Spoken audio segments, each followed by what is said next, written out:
ये जीएसटी क्या है? 1 जुलाई से भारत वस्तु और सेवा कर की शुरुआत करेगा। पहले यदि आप विनिर्माता थे तो आपसे एक कर वसूला जाता था जिसे उत्पाद शुल्क या एक्साइज कहते थे। वस्तुओं को मुंबई जैसे बड़े शहरों में बेचना है, प्रवेश कर ऑक्ट्रॉय चुकाइए। अपनी दुकान से माल बेच रहे हैं, बिक्री कर। खरीदी कर रहे हैं, वैट चुकाइए। मूल्य सम्मार्जित कर, सिनेमा, मनोरंजन कर। आप पेशेवर फोटोग्राफर है, सेवा कर। अपना मकान किराए पर उठा रहे हैं, फिर से सेवा कर। किसी चीज का आयात कर रहे हैं, सीमा शुल्क। विदेशी गाड़ी खरीद रहे हैं, विलासिता कर। कर कर कर।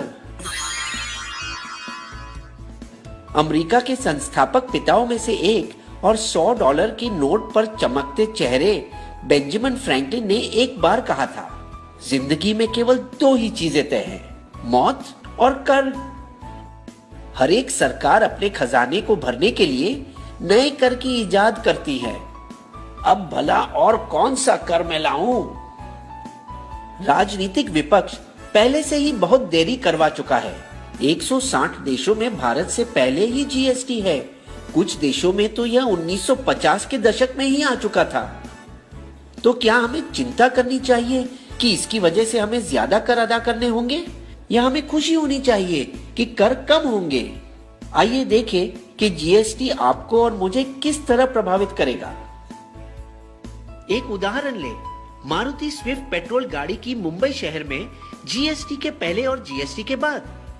समझिए कि गाड़ी का दाम 100 रुपए है, जैसे कि केंद्रीय उत्पाद शुल्क 12.5%, सेस 1%, प्रवेश कर 4.5%, वैट 13.5%, भाड़ा 5% और बीमा 2%। कुल मिलाकर दाम बनता है 143।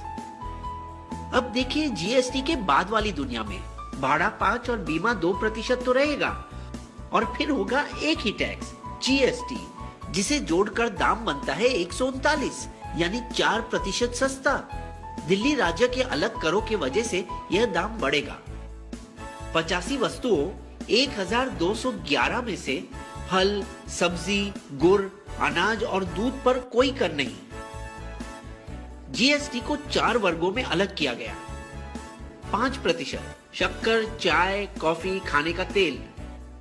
12% मक्खन, मोबाइल फोन, प्रेशर कुकर। 18% बालों का तेल, साबुन, दंत मंजन, भारी तंत्र और कारखानों की कुछ वस्तुओं। 28% गाड़ी, फ्रिज, टीवी और ऐसी चीजों। इसके अलावा 28% वर्ग में सेस भी 1 से 3% होगा। हम भारत में यूरोप संघ की तरह एक साझा बाजार बना रहे हैं, जहां वस्तुओं को एक से दूसरे राज्य में भेजना आसान हो जाएगा। कुछ जीत और कुछ हार मिलाकर बस वही खर्च होगा जो अब होता है, लेकिन ये सब वस्तु सस्ती पड़ेगी। दंत मंजन, बालों का तेल और शैम्पू, गाड़ियां, बैटरी, फिल्मों और हवाई जहाजों के टिकटें, और कुछ जो महंगी होगी, टीवी, फ्रिज, एसी, लैपटॉप, आयुर्वेदिक औषधों, पेंट्स और आपका मोबाइल बिल। लेकिन सरकार को कुछ मुश्किल बातों का सामना करना पड़ा। पैराशूट बालों में लगाने का तेल है या खाना पकाने का? यदि ये खाना पकाने का तेल है तो इसे अनिवार्य वस्तु माना जाएगा और इस पर कम कर होगा 5%। विक्स की गोली दवाई है या मिठाई? किटकैट बिस्किट है या चॉकलेट? दवाई और बिस्किट पर कम कर लगेगा। तो आप पूछना चाहेंगे कि सरकार इतनी भली कब से हो गई जो कर घटा रही है? लेकिन वास्तव में सरकार और ज्यादा मालामाल होगी। जीएसटी के लागू होने के बाद भारत की अर्थव्यवस्था को 4.2% का फायदा होगा।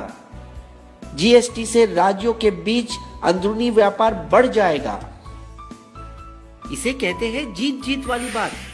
कर भी कम और सरकार भी अमीर। क्या आपको हमारी कहानी पसंद आई? तो आइए बन जाइए बिस्बो के दोस्त और सब्सक्राइब करके हमारे फ्री मेंबर